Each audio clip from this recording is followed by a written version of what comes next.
ঠাকুরগাঁও জেলা বিএনপির দ্বিবার্ষিক সম্মেলনে ভার্চুয়ালি যুক্ত হয়েছেন তারেক রহমান। বাংলাদেশকে গণতান্ত্রিক রাষ্ট্রে রূপান্তরিত করাই লক্ষ্য বললেন মির্জা ফখরুল।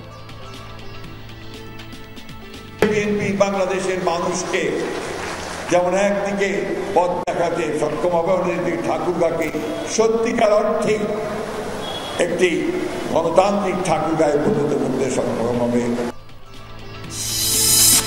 রাকসুতে ছাত্রদল ও শিবিরের প্যানেল ঘোষণার পর নির্বাচনের পালে হাওয়া। জাকসুতে ভিপি পদে প্রার্থিতা ফিরে পেতে অমর্ত্য রায়ের হাইকোর্টে রিট। কুমিল্লায় বিশ্ববিদ্যালয় পড়ুয়া মেয়ে ও মায়ের মরদেহ উদ্ধার। সিসি ক্যামেরার ফুটেজে শনাক্ত ব্যক্তি, পুলিশ হেফাজতে। শিক্ষার্থীদের বিক্ষোভ।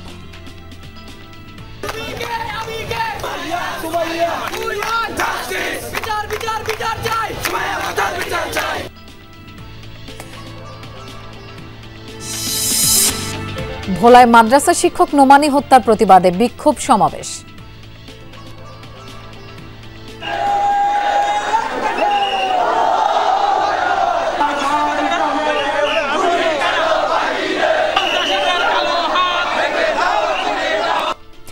রাজবাড়ীতে হামলায় ক্ষতিগ্রস্ত মাজার পরিদর্শনে অতিরিক্ত ডিআইজি, আরও 7 জন গ্রেফতার। নারায়ণগঞ্জের রূপগঞ্জে পরিত্যক্ত সেতুতে ঝুঁকি নিয়েই চলাচল। 2টি ব্রিজের নির্মাণ কাজ দীর্ঘদিনেও শেষ না হওয়ায় ভোগান্তি। অনবরত গাড়ি যান আইতাছে আর যাইতাছে, জাম লাগিয়া ব্রিজের মাঝে থাকে, ব্রিজ কাঁপে। হ্যাঁ, মানুষ একটা ভয়ের ভিতরে আছে। বৃষ্টি বর্ষাকালের সময় আমাদের আরো অনেক অসুবিধা হয়। দিনাজপুরে প্রাথমিক শিক্ষায় ডিজিটাল পদ্ধতি বেহাল। 1,500-এর বেশি প্রজেক্টর পড়ে আছে অব্যবহৃত। দেখভালের অভাবে খোয়া যাচ্ছে যন্ত্রাংশ।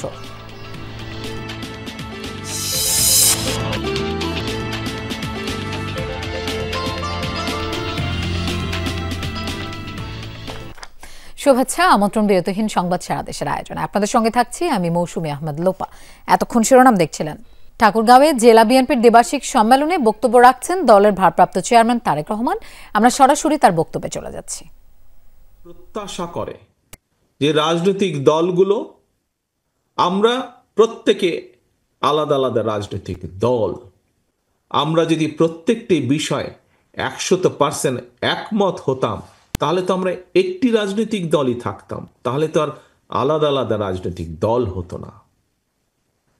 প্রিয় সহকর্মীবৃন্দ, প্রত্যেকটি ভিন্ন ভিন্ন রাজনৈতিক দলের ভিন্ন ভিন্ন মতামত থাকতেই পারে, কিন্তু আজ এখানে যারা ক্যান্ডিডেট ছিল তারা যেরকম কাউন্সিলরদের কাছে গিয়েছে, কাউন্সিলরদের মতামত চেয়েছে এবং সেই মতামতের ভিত্তিতেই আজ সম্মেলনের মাধ্যমে নতুন কমিটি গঠিত হয়েছে।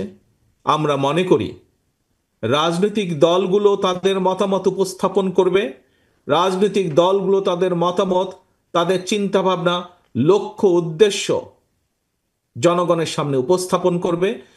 জনগণ বাছাই করে নিবে কে দেশ এবং জনগণকে আগামী দিনের জন্য নেতৃত্ব দিবে। জনগণ বাছাই করে নিবে, শুধু জনগণ বাছাই করে নিবে না, জনগণ সিদ্ধান্ত নেবে কে আগামী দিনে এই দেশকে পরিচালনা করবে। যাদের নীতি, লক্ষ্য, উদ্দেশ্য, আদর্শ, পরিকল্পনা জনগণ পছন্দ করবে, জনগণ গ্রহণ করবে, জনগণ তাদেরকেই সেই দায়িত্ব অর্পণ করবে। আজকে যদি আমরা জনগণকে বাইরে রেখে, জনগণের কাছে না গিয়ে যদি রাজনৈতিক দলগুলো একটি জায়গায় বসে আলোচনার পরিবর্তে, একটি সিদ্ধান্তের পরিবর্তে, জনগণের কাছে যাওয়ার পরিবর্তে যদি শুধু নিজেরাই আমরা কথা বলতে থাকি, তাহলে ওই যে একটু আগে বললাম, একটি অরাজক পরিস্থিতি তৈরি হবে। যেই পরিস্থিতি কাঙ্ক্ষিত নয় দেশের জন্য, কাঙ্ক্ষিত নয় জনগণের কাছে।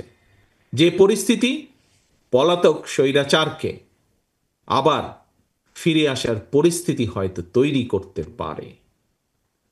প্রিয় সহকর্মীবৃন্দ,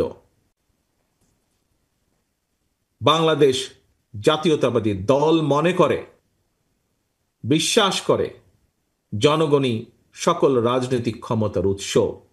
সেই জন্য আপনারা দেখেছেন, আপনাদের প্রত্যেকের মনে আছে, আমরা কিসের ভিত্তিতে দেশকে আগামী দিন বাংলাদেশ জাতীয়তাবাদী দল যদি জনগণের সমর্থন নিয়ে ইনশাল্লাহ আগামী দিনে সরকার গঠন করতে সক্ষম হয়, তাহলে কিসের ভিত্তিতে, কোন রূপরেখার ভিত্তিতে আমরা দেশকে পরিচালনা করতে চাই, তা আমরা আজ নয়, গতকালকেও নয়, গত পরশুও নয়, আমরা প্রায় 2.5 বছর আগে 31 দফার মাধ্যমে দেশের মানুষের কাছে তা উপস্থাপন করেছি।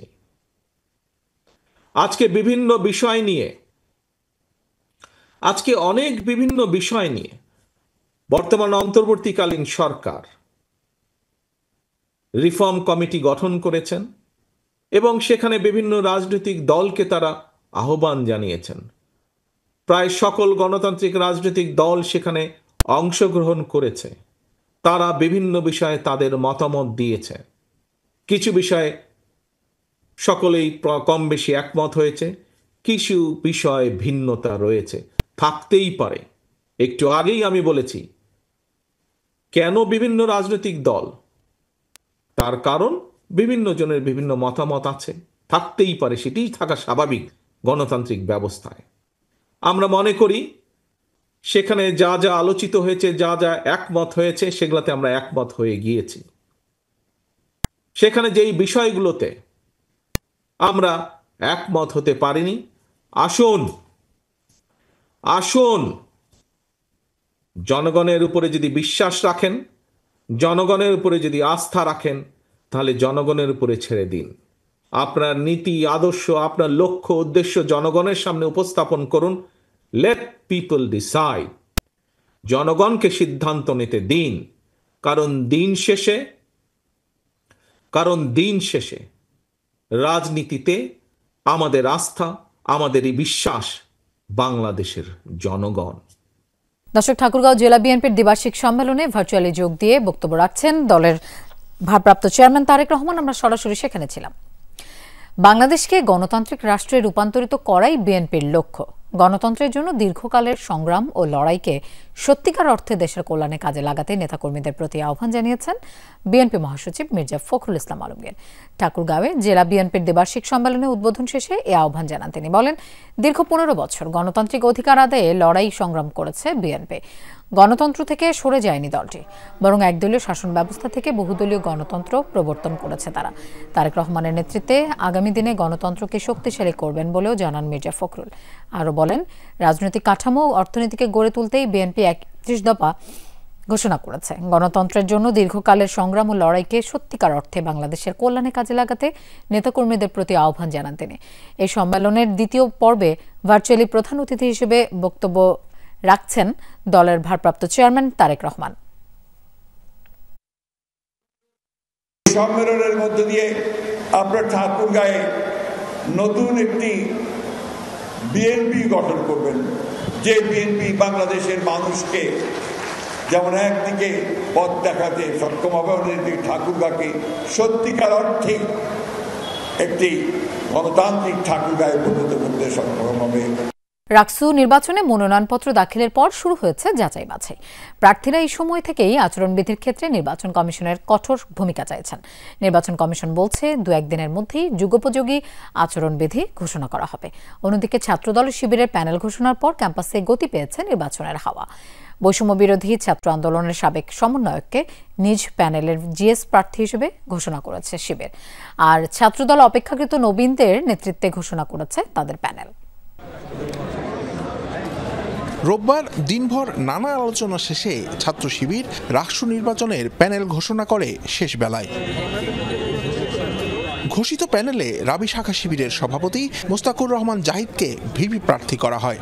তবে চমক হয়ে আসে বৈষম্য বিরোধী ছাত্র আন্দোলনের সাবেক সমন্বয়ক ফাহিম রেজাকে জিএস প্রার্থী করা। ফাহিমের দাবি, আগে শিবিরের রাজনীতিতে যুক্ত না থাকলেও দলটির অন্তর্ভুক্তিমূলক প্যানেলের প্রস্তাবে সম্মত হয়েছেন তিনি। বিগত 1 বছর ক্যাম্পাসে আমরা দেখেছি ছাত্র বান্ধব কল্যাণমুখী যে ছাত্র রাজনীতি করার চেষ্টা করেছে ইসলামী ছাত্র শিবির, সে জায়গা থেকে আমি সম্মতি জানিয়েছি ইসলামী ছাত্র শিবিরের প্যানেল থেকে সাধারণ সম্পাদক পদে নির্বাচন করার জন্য। প্যানেল নিয়ে চমক ছাত্রদলও দেখিয়েছে। সংগঠনটির বর্তমান ক্যাম্পাস কমিটির শীর্ষ নেতাদের রেখে অপেক্ষাকৃত নবীনদের নেতৃত্বে সংগঠনটি তাদের প্যানেল ঘোষণা করেছে। সাধারণ শিক্ষার্থীরা অবশ্যই শুধু 5 আগস্ট পরবর্তী আমাদের বিপ্লবীদের খুঁজবে না, আমরা যারা 5 আগস্ট পূর্ববর্তী বিপ্লবী ছিলাম আমাদের বিবেচনায় রেখে অবশ্যই ছাত্রদলকে বিজয়ী ঘোষণা করবে। শেষ দিনে এই দুই দল সহ বিভিন্ন দলের সমর্থিত মোট 8টি প্যানেল থেকে প্রার্থীরা মনোনয়ন জমা দেন। উৎসবমুখর পরিবেশে মনোনয়ন দাখিল করেন স্বতন্ত্র প্রার্থীরাও। রাকসু নির্বাচন কমিশনের তথ্য অনুযায়ী এই নির্বাচনে রাকসু ও সিনেট ছাত্র প্রতিনিধি মিলিয়ে মোট 322 জন প্রার্থী নিজেদের মনোনয়নপত্র দাখিল করেছেন। সেই হিসেবে উত্তোলনকারীদের মধ্য থেকে প্রায় 150 প্রার্থী মনোনয়ন জমা দেননি। আমাদের ডোপ টেস্ট কার্যক্রম ছিল। আমার ধারণা হয়তো কিছু সংখ্যক শিক্ষার্থী তারা মনে করেছে যে ডোপ টেস্টে গিয়ে হয়তো বা তারা উত্তীর্ণ হতে পারবে কিনা, এই আশঙ্কা থেকে হয়তো বা কিছু প্রার্থী তারা এই কার্যক্রম থেকে পিছু হটতে পারে। নির্বাচনে উৎসবের আমেজ থাকলেও আচরণবিধি লঙ্ঘন নিয়ে শঙ্কা জানিয়েছেন অনেক প্রার্থী। পূর্বে আমরা দেখেছি স্লোগান এবং সমর্থনকে নিজ দলের পক্ষে নেওয়ার জন্য কোকাকোলা, মোজো, 7 আপ ইত্যাদির ব্যবহার করা হতো। ঠিক সেটা পরিবর্তন হয়েছে কি দিয়ে? মৌসুমী ফল, আতর সুরমা দিয়ে। এই পরিবর্তনটা কিন্তু আমরা আসলে চাই না। আমরা সবাই শিক্ষার্থী, আমরা সবাই সাধারণ পরিবার থেকে এখানে এসেছি। আমাদের শিক্ষার পরিবেশ নিশ্চিত করার জন্য কিন্তু এই নির্বাচনের প্রধান উদ্দেশ্য হওয়া উচিত। নির্বাচন কমিশন বলছে 2-1 দিনের মধ্যেই আচরণবিধি চূড়ান্ত করা হবে, জানিয়ে কঠোর ভূমিকায় থাকবে কর্তৃপক্ষ। আমাদের যারা কারেন্ট স্টুডেন্টস তারাই শুধু ফর্ম নিয়েছে, তারাই ফর্ম জমা দিয়েছে এবং আশা করছি আগামী 25 তারিখে সুন্দর উৎসবমুখর পরিবেশে আমাদের রাকসু নির্বাচন অনুষ্ঠিত হতে যাচ্ছে। শিবলি নুমান, যমুনা নিউজ, রাজশাহী। জাহাঙ্গীরনগর বিশ্ববিদ্যালয় কেন্দ্রীয় শিক্ষার্থী সংসদ জাকসু নির্বাচনে 11তম দিনের মতো প্রচার চালাচ্ছেন প্রার্থীরা। সকাল থেকেই ক্যাম্পাসে গণসংযোগে ব্যস্ত তারা। নির্বাচনে জয়ী হলে শিক্ষার্থীদের নানা সমস্যার সমাধানের আশ্বাস দিচ্ছেন প্রার্থীরা। আনুষ্ঠানিকভাবে প্রচারণা চলবে মঙ্গলবার রাত 12টা পর্যন্ত। এদিকে ভিপি পদে প্রার্থীতা ফিরে পেতে হাইকোর্টে রিট করেছেন সম্প্রীতির ঐক্য প্যানেলের অমর্ত্য রায়। আগামীকাল শুনানি অনুষ্ঠিত হওয়ার কথা রয়েছে। অবাধ ও সুষ্ঠু নির্বাচনের জন্য ক্যাম্পাসে এরই মধ্যে নিরাপত্তা ব্যবস্থা জোরদার করেছে প্রশাসন। দীর্ঘ 33 বছর পর আগামী 11 সেপ্টেম্বর জাকসু নির্বাচনের ভোট গ্রহণ। এবারের নির্বাচনে মোট ভোটার প্রায় 12,000।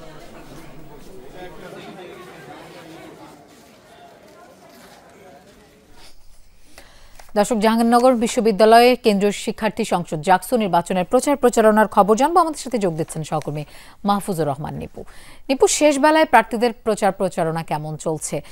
ভোটারদের চাওয়া পাওয়ার বিষয়টি একটু জানতে চাই।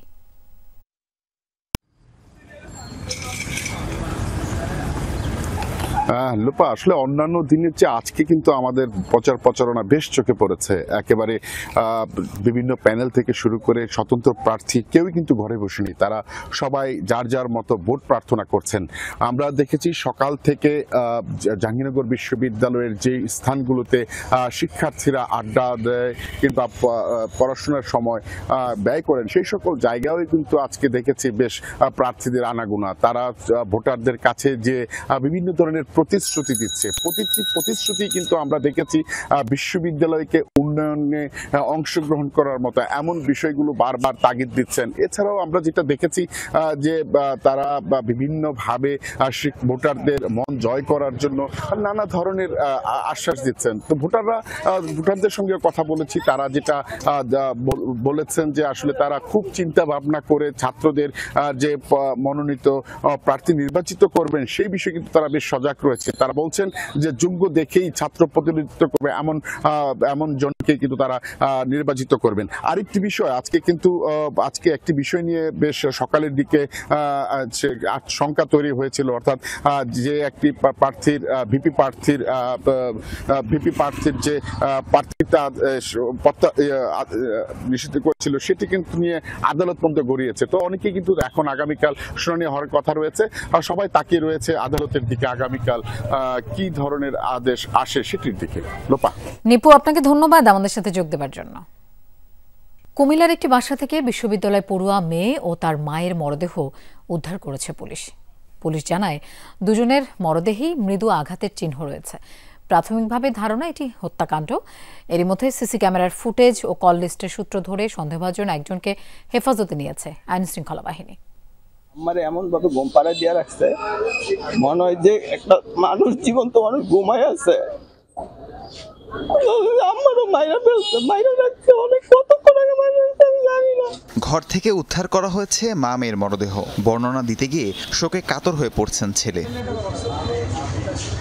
কুমিল্লার কালিয়াজুরির এই বাসায় ভাড়া থাকতেন মা আর বিশ্ববিদ্যালয়ে পড়ুয়া মেয়ে। কাজের সুবাদে দুই ছেলে থাকতেন ঢাকায়। গতরাতে বাসায় ফিরে অচেতন অবস্থায় দেখতে পান মা এবং বোনকে। 999-এ ফোন পেয়ে ঘটনাস্থল থেকে মরদেহ উদ্ধার করে পুলিশ। সুরত হাল শেষে মরদেহ ময়নাতদন্তের জন্য পাঠানো হয় কুমিল্লা মেডিকেলে। আমার চোখে ব্লাড, মুখেও ব্লাড, একদম আঘাতের চিহ্ন আছে। বোনেরটাও সেম, এই মোটামুটি কাছাকাছি আঘাতের চিহ্ন। তারা আমাদের এলাকাতে যতদিন আজকে অনেক বছর তো ছিল, তারা ভালো তারা কারোর সাথে কোনো সময় মুখ কালাগালি এইসবই ছিল না, ঝগড়াবাজি ছিল না। এদিকে সহপাঠীর মৃত্যুর খবর ছড়িয়ে পড়লে পুলিশ সুপারের কার্যালয়ের সামনে অবস্থান নেয় কুমিল্লা বিশ্ববিদ্যালয়ের শিক্ষার্থীরা। জড়িতদের দ্রুত গ্রেফতারের দাবিতে করেন বিক্ষোভ। একই দাবি জানান বিশ্ববিদ্যালয়ের উপাচার্য। আমাদের সহপাঠী, আমাদের বান্ধবী, তাকে এবং তার মাকে সহ তাদের নিজস্ব বাসায় ভাড়া বাড়িতে হত্যা করা হয়েছে। এখন অনেকক্ষণ হয়ে গেছে, এখন আমরা হত্যার কারণ বা কোনো কিছুই জানতে পারতেছি না। আমরা প্রশাসনের কাছে বারবার আসলেও তারা তেমন কোনো উদ্যোগ নিতেই পারছে না। তারা শুধু ভয় দিতে থেকে যে আমরা এটা করবো ওইটা করবো, কিন্তু আলটিমেটলি তারা আমাদের কোনো রকম কোনো সুরক্ষা দিতে পারতেছে না। আমরা চাই এই ধরনের রিপিট না হোক, পুনরাবৃত্তি চাই না। আমরা চাই, এটা আমাদের ছাত্ররা উদ্বিগ্ন, আমরা নিজেরা উদ্বিগ্ন। একটা স্টুডেন্ট, তার আজকে ফাইনাল পরীক্ষা ছিল। বিক্ষোভ চলার 2 ঘন্টা পর শিক্ষার্থীদের সাথে কথা বলেন পুলিশ সুপার। জানান সিসিটিভি ফুটেজ দেখে সন্দেহভাজন একজনকে এরই মধ্যে হেফাজতে নেওয়া হয়েছে। আমরা সন্দেহজনক ইতিমধ্যে একজনকে আমরা অ্যারেস্ট করতে পেরেছি, তাকে আমরা জিজ্ঞাসাবাদ করব। আমি আশা করব আপনারা যদি আমাদেরকে সহযোগিতা করেন, তাহলে এই ঘটনার, এই ন্যাক্কারজনক এই ঘটনার সুষ্ঠু এবং দ্রুত তদন্ত সাপেক্ষে আমরা আসামি বাকি যারা জড়িত আছে তাদেরকে ধরতে। আটককৃত আব্দুর রব পেশায় কবিরাজ। র্যাবের তথ্য মতে নিহত মায়ের মোবাইলের কল লিস্ট অনুযায়ী সবশেষ কথোপকথন হয়েছিল আব্দুর রবের সাথেই। রাহিম সারোয়ার, যমুনা নিউজ। ভোলায় মাদ্রাসা শিক্ষক ও মসজিদের খতিব আমিনুল হক নোমানী হত্যার প্রতিবাদে শোক র্যালি ও বিক্ষোভ সমাবেশ হয়েছে। সকালে হাটখোলা মসজিদ চত্বর থেকে সর্বস্তরের তৌহিদি জনতার ব্যানারে শোক র্যালি বের করা হয়। বিভিন্ন সড়ক ঘুরে নতুন বাজারে গিয়ে শেষ হয় এটি। এর আগে মসজিদ চত্বরে অনুষ্ঠিত হয় সমাবেশ। বক্তারা বলেন, আগামী 24 ঘন্টার মধ্যে হত্যাকারীদের খুঁজে বের করতে হবে, না হলে সড়ক অবরোধ, হরতালের মতো কঠোর কর্মসূচির হুঁশিয়ারি দেন তারা। এদিকে নোমানী হত্যার ঘটনায় গতরাতে অজ্ঞাতনামাদের আসামি করে সদর থানায় মামলা করেছে পরিবার। শনিবার নিজ বাসা থেকে রক্তাক্ত অবস্থায় উদ্ধার করা হয় নোমানীকে। হাসপাতালে নেওয়ার পর মৃত্যু হয় তার। আলিয়া মাদ্রাসার শিক্ষক আমিনুল হক নোমানী ও ইসলামী ঐক্য আন্দোলনের জেলা শাখার সাধারণ সম্পাদক ছিলেন। রাজবাড়ীর গোয়ালন্দে নুরাল পাগলের দরবার ঘিরে সহিংসতার ঘটনায় পুলিশের উপর হামলা ও গাড়ি ভাঙচুর মামলায় আরও 7 জনকে গ্রেফতার করেছে পুলিশ। এই নিয়ে গ্রেফতারের সংখ্যা দাঁড়ালো 14 জনে। পুলিশ জানায়, গোয়ালন্দ উপজেলার বিভিন্ন স্থানে অভিযান চালিয়ে 7 জনকে গ্রেফতার করা হয়। এদিকে ঘটনাস্থলে আলামত সংগ্রহের কাজ করছে সিআইডির ক্রাইম সিন ইউনিট। দুপুরে সেখানে যান ঢাকা রেঞ্জের অতিরিক্ত ডিআইজি মোহাম্মদ সিদ্দিকুর রহমান। এ সময় তিনি বলেন, এই ঘটনায় নিরপরাধ কেউ যেন হয়রানির শিকার না হন সেদিকে লক্ষ্য রাখা হচ্ছে। শুক্রবার জুমার নামাজের পর তৌহিদি জনতার ব্যানারে নুরাল পাগলের দরবার শরীফে হামলা ভাঙচুর চালানো হয়। কবর থেকে মরদেহ তুলে পুড়িয়ে দেয় বিক্ষুব্ধরা। ভাঙচুর করা হয় পুলিশের 3টি গাড়িও।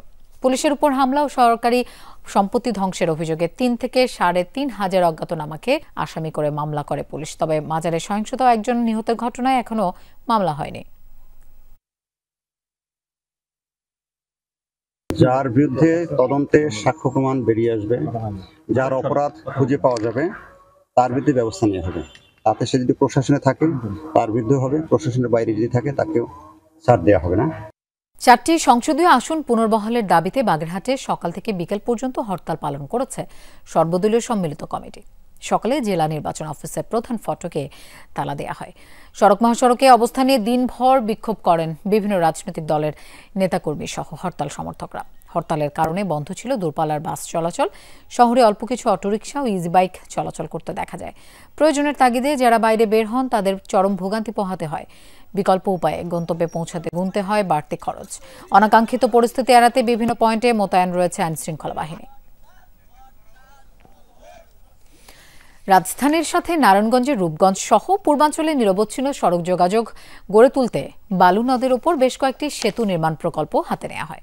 তবে এর মধ্যে দুটি সেতুর নির্মাণ কাজ শেষ হয়নি দীর্ঘদিনেও। আরেকটি ব্রিজের কাজ বন্ধ আছে জমি অধিগ্রহণ জটিলতায়। এছাড়া পরিত্যক্ত ঘোষণা করা একটি সেতু দিয়েও ঝুঁকি নিয়ে চলাচল করতে হচ্ছে বাসিন্দাদের। লাখো মানুষের জনদুর্ভোগ লাঘবে কার্যকর ব্যবস্থা না নেয় ক্ষুব্ধ হয়েছেন এলাকাবাসী। রাজধানীর সাথে পাশের জেলা নারায়ণগঞ্জের রূপগঞ্জ ও গাজীপুরের কালীগঞ্জে যোগাযোগের সুবিধার্থে বালু নদের উপর ডেমরা চনপাড়া সেতু নির্মাণ করা হয় 1991 সালে। সেতুর কয়েকটি পিলার রয়েছে নাজুক অবস্থায়, বেরিয়ে পড়েছে রড। এক যুগ আগে ব্রিজটি পরিত্যক্ত ঘোষণা করা হলেও নির্মাণ হয়নি নতুন সেতু। ঝুঁকি নিয়েই চলছে পারাপার। এসব বুঝতে পারে না যে এত গাড়ি ঘোড়া চলাচল করব, অতিরিক্ত গাড়ি যেন আইতা আছে আর যাইতে আছে, জাম লাগিয়া ব্রিজের মাঝে থাকে, ব্রিজ কাঁপে। হ্যাঁ, মানুষ একটা ভয়ের ভিতরে আছে। রূপগঞ্জের ইছাপুরা এলাকায় বালু নদে 1996 সালে নির্মিত বেইলি ব্রিজের পরিবর্তে 2018 সালে শুরু হয় নতুন সেতুর নির্মাণ কাজ। 3 বছরের মধ্যে নির্মাণ কাজ শেষ হওয়ার কথা থাকলেও এখনও বাকি 25%-এরও বেশি কাজ। এজন্য কর্তৃপক্ষ দুষছে নকশা জটিলতাকে। ফলে নৌকায় নদ পারাপার কিংবা অনেকটা বাড়তি পথ ঘুরে যাতায়াত করতে হচ্ছে লাখো মানুষকে। নৌকা পার হইতে আমাদের ভয় লাগে, সাথে যদি বৃষ্টি বর্ষাকালের সময় আমাদের আরো অনেক অসুবিধা হয়। 21 সালের ফেব্রুয়ারি মাসে কমপ্লিট করে বুঝাই দেওয়ার কথা ছিল। এই ব্রিজটার জন্য আমরা পারাপারে অনেক সমস্যায় আছি। বালু নদে নির্মাণাধীন নগরপাড়া কায়েতপাড়া সেতুর প্রকল্পের চিত্র আরও হতাশাজনক। 2003 সালে শুরু হওয়া এই প্রকল্পের পুনরায় টেন্ডার হয় 2021 সালে। তবে সড়ক ও জনপথ এবং এলজিইডির মধ্যে মালিকানা দ্বন্দ্বে আটকে আছে কাজ। নদ পারাপারে ভরসা নৌকা, না হলে 20 কিলোমিটার পথ ঘুরে রাজধানীতে যাতায়াত করতে হয় স্থানীয়দের। আর 93 কোটি টাকার কেওঢালা সেতুর কাজ আটকে আছে জমি অধিগ্রহণ জটিলতায়। এই ব্রিজ 22 বছর আগে একবার কাজ করছে, কাজ করার পরে মাঝখানটা বন্ধ করে দিছে। আবার জংটং চাই কিছু পড়ছে, ওইটা আবার দেখা গেছে আয়া জংটং সরাইয়া হালকা কিছু পায়া করছে, এরপরে বন্ধ করে দিল আবার। এখন আমাদের ঢাকা যাইতে সময় লাগে প্রায় আমার 1 থেকে 1.5 ঘন্টা, কিন্তু যদি এখান থেকে ব্রিজটা কমপ্লিট হয়ে যেত আপনার বন্ধ হইতে সময় লাগে মাত্র 7 থেকে 8 মিনিট বা সর্বোচ্চ 10 মিনিট। এলজিইডির উপজেলা প্রকৌশলী বলছেন সেতুগুলোর বিষয়ে মন্ত্রণালয়কে অবহিত করা হয়েছে। চনপাড়া যে সেতুটা জরুরি ভিত্তিতে মেরামত প্লাস নতুন প্রস্তাবনা এলজিইডি নারায়ণগঞ্জের মাধ্যমে আমরা প্রেরণ করেছি। ইচ্ছাপুর আর একটা ব্রিজ, এই ব্রিজটা আমাদের দেশের বিভিন্ন জটিলতার কারণে এই দীর্ঘদিন অতিবাহিত হয়েছে। বর্তমান যে অবস্থা তাতে আমাদের কাজ ভালোভাবে চলমান আছে। সেতুগুলোর নির্মাণ কাজ শেষ হলে এসব এলাকার মানুষের দুর্ভোগ লাঘবের পাশাপাশি অর্থনৈতিক কর্মকাণ্ডেও গতি আসবে বলে মনে করেন স্থানীয়রা। জাহিদ হাসান, যমুনা নিউজ।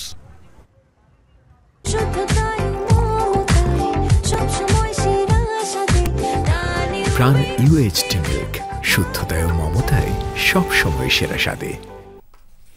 হবিগঞ্জের রশিদপুরে গ্যাস ফিল্ডে নতুন স্তরে গ্যাসের সন্ধান পাওয়া গেছে।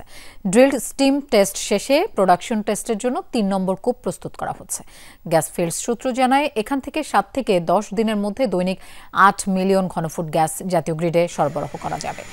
এর আগে রশিদপুর গ্যাস ফিল্ডের 3 নম্বর কূপের গ্যাস মজুদ প্রায় শেষ হয়ে আসছিল বলে জানায় কর্তৃপক্ষ। ফলে নতুন স্তরে অনুসন্ধানের সিদ্ধান্ত নেয় বাপেক্স। বর্তমানে রশিদপুর গ্যাস ফিল্ডে 11টি কূপ রয়েছে। এর মধ্যে 7 কূপ থেকে প্রতিদিন 62 মিলিয়ন ঘনফুট গ্যাস সরবরাহ করা হয় জাতীয় গ্রিডে। 3 নম্বর কূপের নতুন স্তরে গ্যাসের সন্ধান পাওয়ায় এটি দাঁড়াবে 70 মিলিয়ন ঘনফুটে। প্রায় 73 কোটি টাকা ব্যয়ে ওয়ার্ক ওভার করছে বাপেক্স। আগামী 10 বছর এখান থেকে উত্তোলন করা যাবে গ্যাস।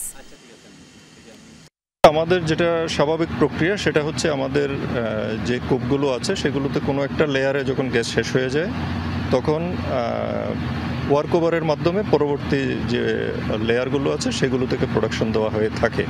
8 থেকে 10 মিলিয়ন ঘনফুট হারে গ্যাস এই কূপ থেকে প্রোডাকশন হতে পারে। আইনের কাছে কোনো ব্যক্তি নয়, বরং তার অপরাধ এবং সেই অপরাধের ধরনই মুখ্য বিষয়, এমনটাই বলেছেন অ্যাটর্নি জেনারেল মোহাম্মদ আসাদুজ্জামান। দুপুরে রাজশাহী বিশ্ববিদ্যালয়ের সিনেট ভবনে জাতীয় নীতি প্রতিযোগিতা 2025-এর রাজশাহী পর্বে চূড়ান্ত রাউন্ডে প্রধান অতিথির বক্তব্যে একথা বলেন তিনি। চলমান মানবতা বিরোধী অপরাধের কার্যক্রম নিয়ে আসাদুজ্জামান বলেন, এই বিচার এমনভাবে পরিচালিত হচ্ছে যেন ন্যায় বিচার নিশ্চিত হয়। আওয়ামী লীগ সরকারের সমালোচনা করে রাষ্ট্রের প্রধান আইন কর্মকর্তা বলেন, তাদের 17 বছরে 7 শতাধিক মানুষ গুম হয়েছে। বিনা বিচারে হত্যা করা হয়েছে ৪,৫০০ মানুষকে। মিথ্যা মামলা দিয়ে করা হয়েছে হয়রানি। গত 1 বছরে পরিস্থিতির উন্নতি হয়েছে দাবি করে আসাদুজ্জামান বলেন, এই সময়ে কেউ গুম হয়নি, পুলিশ কারো বিরুদ্ধে গায়েবী মামলাও দেয়নি। শেখ হাসিনার বিচার করতে হবে, সালমান এফ রহমানের বিচার করতে হবে, আনিসুল হকের বিচার করতে হবে। আপনাদের এই দাবির সাথে একমত হয়ে আমি কিছুটা ভিন্ন মত পোষণ করছি অন্য জায়গা। সেটি হলো আপনারা ব্যক্তির বিচার চাচ্ছেন, আমরা অপরাধের বিচার করতে চাচ্ছি। ডিজিটাল পদ্ধতিতে লেখাপড়ার জন্য দিনাজপুরে ১,৬৫৪টি প্রজেক্টর দেয় প্রাথমিক শিক্ষা দফতর, যার মূল্য ৮ কোটি টাকারও বেশি। তবে অবাক করা তথ্য, শিক্ষার মান উন্নয়নের বদলে জেলা প্রাথমিক শিক্ষা দফতর আর স্কুলের মাঝে ঘুরপাক খেতে থাকে এসব যন্ত্রাংশ। শিক্ষকদের ট্রেনিং আর ডিজিটাল কন্টেন্ট তৈরির ব্যবস্থা না থাকায় একদিনের জন্য ব্যবহার করা যায়নি এসব প্রজেক্টর।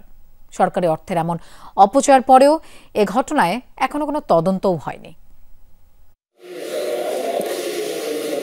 গণ অভ্যুত্থানের পর দিনাজপুরে জেলা প্রাইমারি শিক্ষা দপ্তরে পাঠানো হয়েছিল এসব মাল্টিমিডিয়া প্রজেক্টর।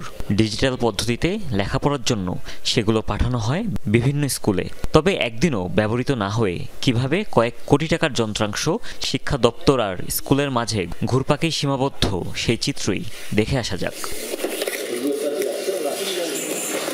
পূর্ব নির্দেশনা ছাড়াই কেন্দ্র থেকে ১,৬৫৪টি প্রজেক্টর পাঠানো হয় দিনাজপুর প্রাইমারি শিক্ষা দপ্তরে, যার মূল্য ৮ কোটি টাকারও বেশি। পরে বিভিন্ন স্কুলে তা বিতরণ করা হয়। তবে শিক্ষকদের পর্যাপ্ত ট্রেনিং আর ডিজিটাল কন্টেন্ট তৈরির ব্যবস্থা না থাকায় কোনো কাজেই আসেনি প্রজেক্টরগুলো। অযত্নে অবহেলায় খোয়া যেতে থাকে যন্ত্রাংশ। খবর পেয়ে প্রজেক্টরগুলো আবারও ফিরিয়ে আনা হয় শিক্ষা দপ্তরে। নতুন প্রজেক্টর পাওয়ার পরে ফেরত দেওয়ার পরে আমরা প্রজেক্টর পাইছি, একটা নিয়ে আসার পর আমরা কেবল টেবিল কিছু নিয়ে আমরা প্রজেক্টর চালাতে পারতেছি না। আমি যে পাবো এখানে যে আমি চেক করব, চেক করার আমি কোনো কিছু পাইনি। এরপর কয়েক মাস শিক্ষা দপ্তরের সিঁড়ি আর বিভিন্ন রুমেই পড়েছিল এসব প্রজেক্টর। সেখানেও থামানো যায়নি চুরি। ফলে মে মাসে আবারও পাঠানো হয় স্কুলে। এক্ষেত্রেও ছিল না কোনো লিখিত নির্দেশনা। দায়িত্ব দেয় যে এখানে যে কটা মাল আমরা বুঝাই দিয়েছিলাম এর আগে, সেই কটা মাল উপজেলায় নিয়ে যায়। যেই সকল স্কুলের কাছ থেকে আমরা মালগুলো নিয়েছিলাম তাদেরকে আবার বুঝাই দেওয়া হবে। মৌখিক নির্দেশনায় মালটা বুঝে দিচ্ছে। একটা মাল সরকারি ছিল বিরলের, ওটা হারাইছে, থানা জিডি করছে, বিরল উপজেলা একটা মাল পাওয়া যাবে। যে যারা মিস করছে তাদের উপজেলা একটা পাবে। অর্থাৎ শুধু সমন্বয় আর প্রস্তুতির অভাবে 10 মাস ধরে পড়ে আছে শিক্ষা উপকরণগুলো। তবে পরিস্থিতি উত্তরণের প্রক্রিয়া চলমান বলে আশ্বস্ত করলেন প্রাথমিকের তৎকালীন পরিচালক। 90% মনে করেন এরপরে অন্যান্য ডিরেক্টরের কাজ শুরু হবে। ওই যেটা বললাম টিচার ট্রেনিং, তারপরে ডিজিটাল কন্টেন্ট তৈরি করা। আমার 50,000 টাকার জিনিস, সেটা যদি 3 বছর পরে সেটা রিপেয়ারিং করার জন্য যদি আমাদের 5,000 টাকা লাগে, আর নতুন কেনার জন্য তখন লাগবে 1 লাখ টাকা। সরকারের জন্য 5,000 টাকা খরচ করে যদি সেটা মানসম্মত ভাবে রিপেয়ারিং করে চালানো সম্ভব হয়, সেদিকে যাওয়া উচিত। সারা দেশের জন্য বিগত সরকারের আমলে প্রায় 41,000 প্রজেক্টর কেনা হয়। হুমায়ুন রশিদ, যমুনা নিউজ।